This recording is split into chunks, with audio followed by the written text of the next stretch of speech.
Yun no, kumusta mga katropa pits?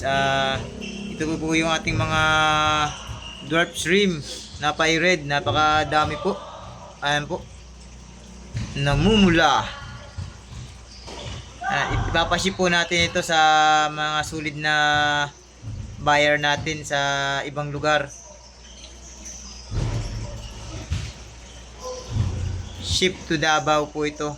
Atimonan, ship to Davao. Atimonan, Quezon, ship to Davao.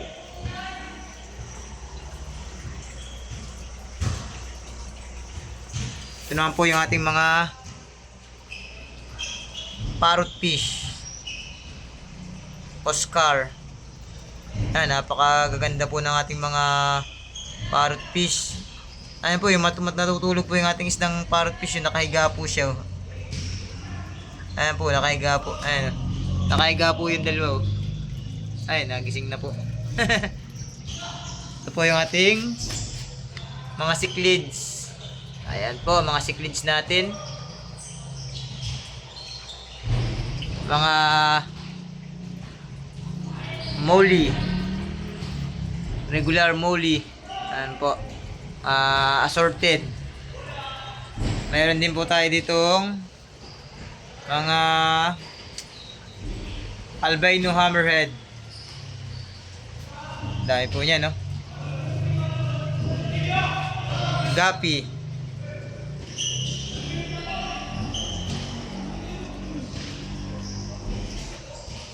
Saka po Rosy Barb.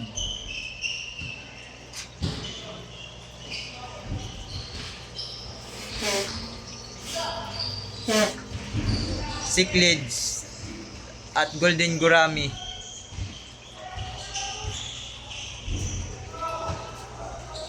Po yung aking asawa. Napaka cute at napakaganda.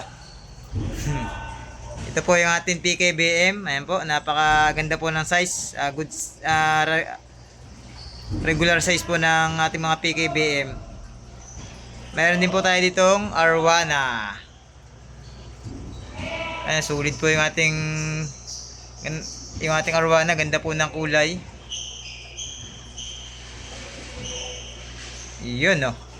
Meron din po tayo ditong giant gourami. Ayan po, giant gourami natin. Sulit po. MPKBM, MKBM.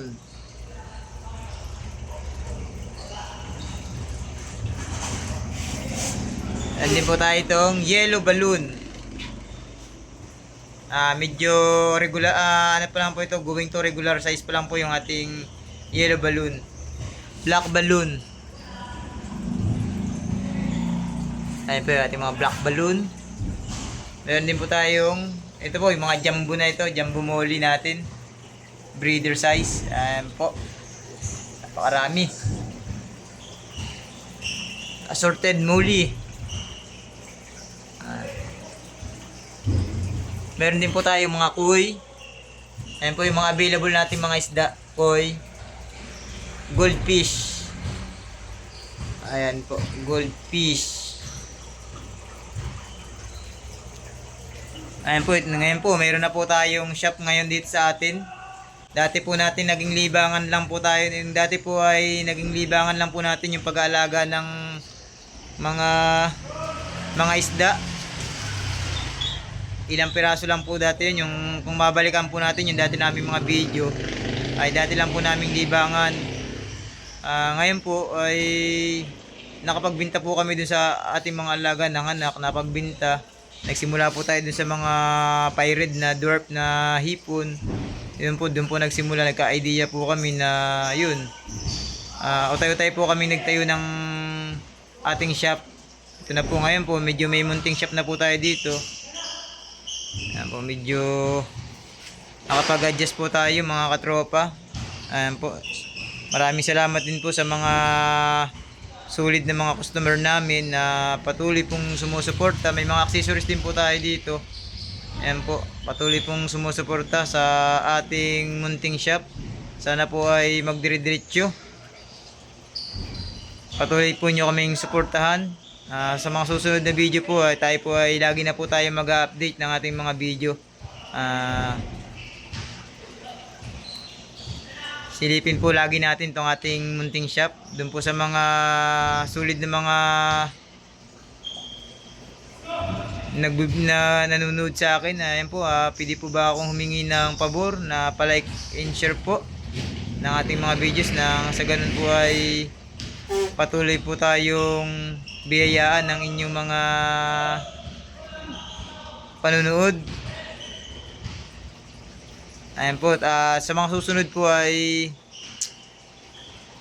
pag-usapan po natin kung gaano naman po yung mga kinikita natin dito at gaano rin po yung mga nagiging puhunan natin, kung malaki ba ang kinikita or malaki rin ba ang puhunan, kung malaki rin ang maintenance, at saka po dun sa mga iba natin na expenses. Ayan po, sa mga susunod po ay yun po ang tatalakayin natin sa ating mga videos, na sa ganun po, dun po sa mga gustong matuto at gusto magsimula ng mga gantong uri ng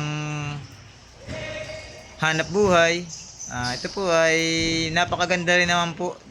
Siguro lang po, dapat po lang natin unang-una ay ma-enjoy po muna natin yung pag-aalaga ng mga isda.